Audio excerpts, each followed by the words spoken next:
Okay, hello, my name is Joseph Mahilio. Before we start, I want to apologize now for my microphone picking up my heavy breathing. Anyways, my research question here is going to be the analysis and the outcome of the evolution of MMORPGs, specifically each year, and the benefits, if any. We're going to look in 2007 in this journal of research, and we're going to be looking at generic games such as SimCity. The authors are from the same place. Okay. Looking at already released video games, such as SimCity or Flight Simulator, we try to study the results. Results include games with a chat communication function inside them to yield a higher educational value, as opposed to single-player games. Limits involve lack of real-world benefits and a lack of technology. Hence, there is a plateau at a certain level of complexity. So yes, there is a cognitive function, however, they can only learn so much. I found that source to be quite alright. The next source was published in 2010. It is another experiment concerning MMORPGs, but in a different scenario. In the Department of Sciences in the University of Chile. I could not find the author's biographies because of the commonality in the names. However, I find the source to be very legitimate. The students were put in an environment online where they must solve problems. Specifically, 3 quests were given. However, only one was completed.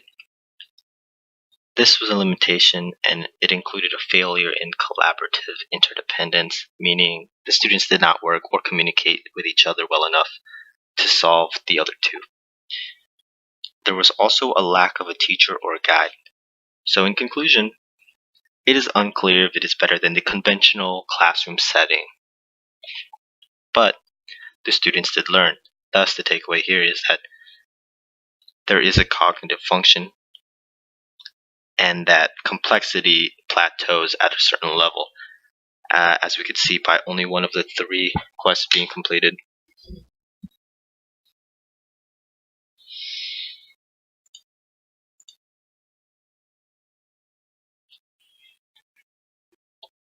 Alright, in 2010 as well, another peer review concerning MMORPGs. However, this time we're going to be looking at the video game players and the tasks switching, or in other words, prioritizing. The task we're going to be looking at an experiment that involves stimulus and response to stimulus of non-video game players and video game players. The experiment involved testing video game players and non-video game players, and the test yielded a higher cognitive function for video game players because they had a priority in tasking. This is especially ideal for workplaces. Experiment was limited by the type of game video game players and non-video game players can specialize in.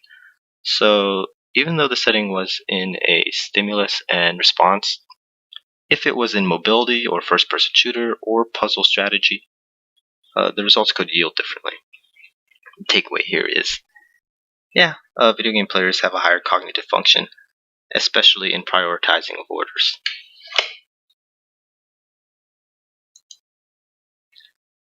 Okay, here in 2012, we've got yet another study or experiment.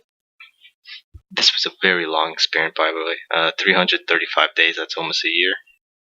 And a graduate institute in science and technology in Taiwan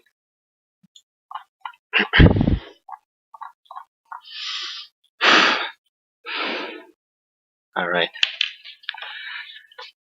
Taiwanese educational MMORPG allowed young students to learn through a series of mechanisms that included the problem solving of quests such as the previous. Joint collaboration of students to understand the topic at hand together as well. The study consisted for almost a full year and showed no negative signs of behavioral or gender inequality. Perhaps this is because the subjects were at a young age as opposed to older. This could also come from a culture in Taiwan where education is put at a higher pedestal. After after reading the results, they've concluded that no gender differences arose, meaning there is an equal opportunity of learning for all genders. 30% of approximate learning came from the flashcard battles. However, this is also a limitation because no memory function of handwriting could be less beneficial, but it is time-saving. Another limitation involves overall experimenting needs to be processed yet again, and also more similarly styled experiments with a division of age. The age group here is just young elementary schoolers. Even though there was cognitive function increasing, it's very unsure that how much they could learn.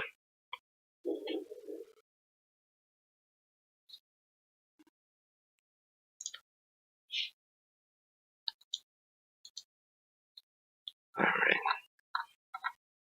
Along psychiatric lines now, we're going to look at a study in 2013. The authors are quite alright. The first one could not find his name, but one of them is a doctor. Not his first, not his last article. Same with this guy. Okay. In the psychiatry investigation, it's another journal. This is a study on the increased cortical thickness in professional online gamers. We're going to be looking at specifically StarCraft and the frontal lobe over here. Okay. StarCraft is a popularly broadcasted MMORPG in Korea. Using MRI scans, it's proven that there is a correlation between the career length of the pro players and cortical thickness, implying that there is more cognitive flexibility. Alright, schizophrenics have a decreased frontal lobe and mental inflexibility. Well, they suggest that prolonged gaming helps prevent diseases such as this. There are limits, however, to the experiment. The limits involved the age of the players correlating to the gray matter of the brain. Also, this is just one study of its kind, and StarCraft is a very strategy-based game. Sorry. The takeaway here is that yes, there is indeed cognitive function, and this is not just from an educational standpoint. This is more of a mix between entertainment, however, older generation, people past the age of 18. Okay, so in 2017 now, we're going to be looking at another social behavior. Previously, the kids in Taiwan, there was no destructive behavior. Here we're going to be measuring constructive and destructive behavior in specifically League of Legends. Chelsea, Brandon, and Everett are all from VCU. How great. Why League of Legends? Well, specifically, LOL has been targeted previously in psychological research, and it aims to generalize a greater gaming population. The second reason is it's a consistent communication and interaction between players. This is an ideal environment for constructive and destructive behaviors.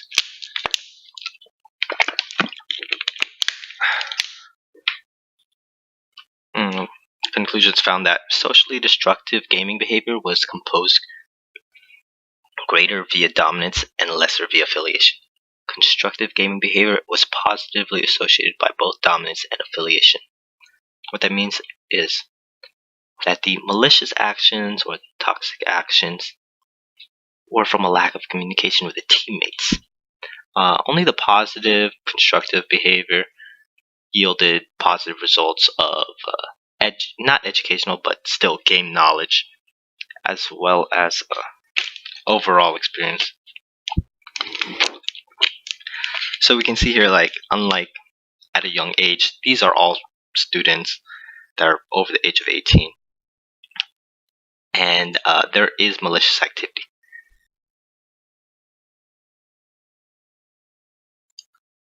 Moving on. So I want to point out that that last source was in 2017.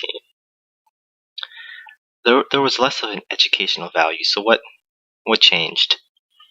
You notice around like the 2012 mark is somewhere that changed. So we're gonna look at 2015, and we're gonna be looking at Twitch specifically here. We want to talk about League of Legends. Sorry. Okay. And I should note that around 27 million watch or play the game of League of Legends every day. That was noted in 2014. The third season of League of Legends Seasonal Championship generated more views on Twitch than the National Championship of BCS, NBA Finals, and World Series combined. That is actually incredible to say the least. So what we have here now is more of a monetizing of MMORPGs. The limits in this source shows that even though there is a recent surge of these kinds of gameplays,